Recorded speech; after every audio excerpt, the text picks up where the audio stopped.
Mike was also the odds maker here at Churchill Downs for more than 50 years, and he did a pretty good job at it too, successfully picking the Kentucky Derby favorite almost 77% of the time. In recent years, former NFL players such as Deion Sanders at Jackson State, Michael Vick at Norfolk State, and Huggins Jr. have taken up head coaching positions at black colleges all across the country.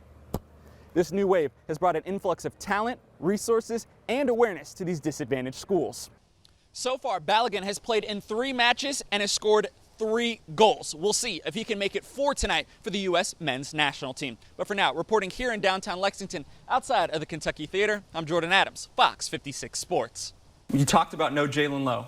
Also, no Jaden Quaintance in this game, folks, but it honestly didn't matter. The Cats won by 13 points.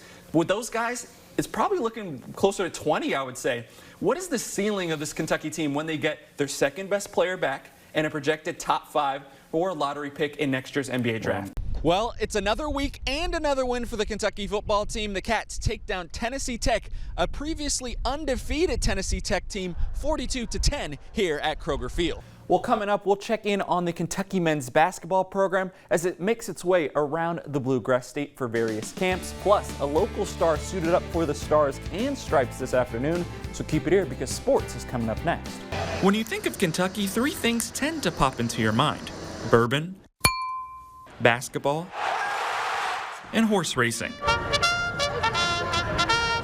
Well, 2 of those worlds collided in a local 2-year-old colt named Brea from 3. Kobe has been my favorite player all year long. He really shows what it means to wear that Kentucky jersey, and wanted to honor him in some sort of way, and named the horse because of him. That's Kelly Colliver, a lifelong horse racing and UK basketball fan that is one of the owners of Brea from 3. She first got into the business 2 decades ago with Brea's Grandam, and now she's overseeing the next generation. You know, there's a lot of ups and downs in the business, but it's the love of the horse that brings me back every time. I mean, whether they're running in a stakes race or a claiming race, I still get very attached to the horse themselves, and Brea is no different. He's my baby. Brea from 3 made his debut last month in a Keeneland maiden race, finishing 5th.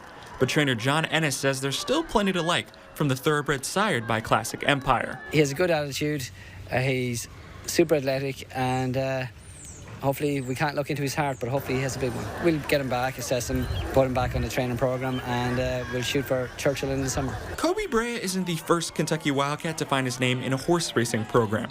There was Snell Yeah, named after UK running back Benny Snell back in 2019.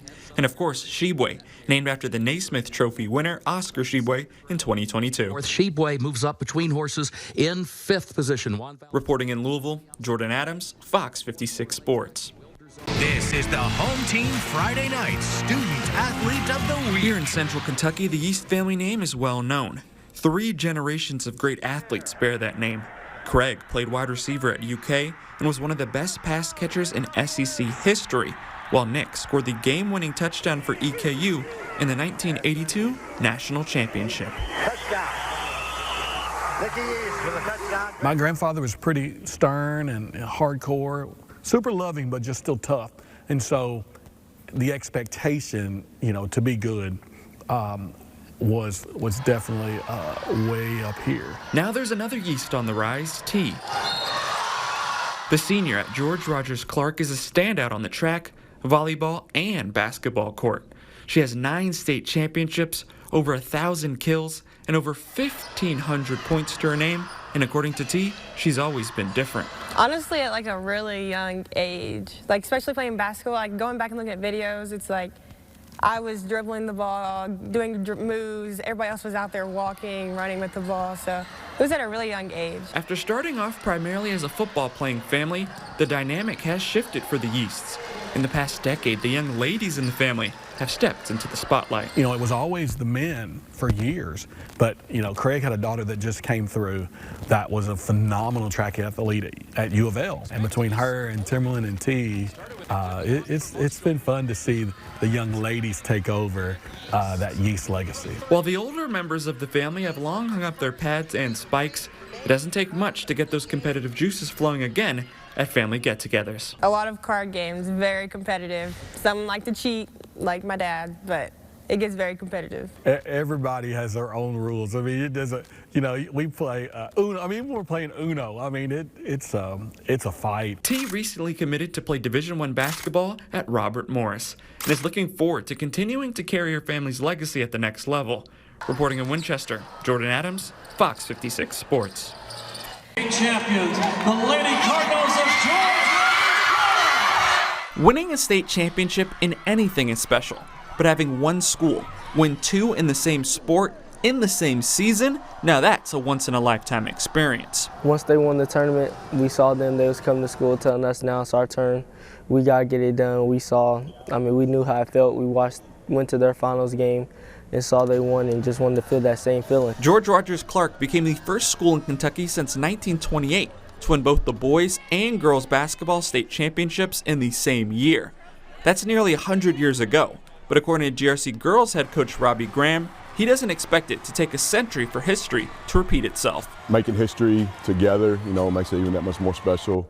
You know, you said it maybe won't be done for 100 more years. I don't necessarily want to say that because, you know, I think we'll both go chase it again, you know. I mean, you win one, right? You want another one. He's won 2, you want another, right? While they both might occasionally borrow a play or a type of defense from one another, Coach Graham and GRC boys head coach Josh Cook tend to spend more time talking about things outside of basketball. Those talks help the pair get through those long days that often come with being a coach. Now, my favorite moment was his son played for me, Jordan, and to see him and his family really enjoy that moment together.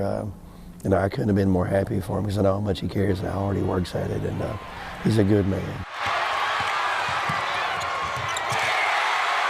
According to Sweet 16 MVP T. Yeast, when it's all said and done, it won't be the trophies or the accolades she remembers most.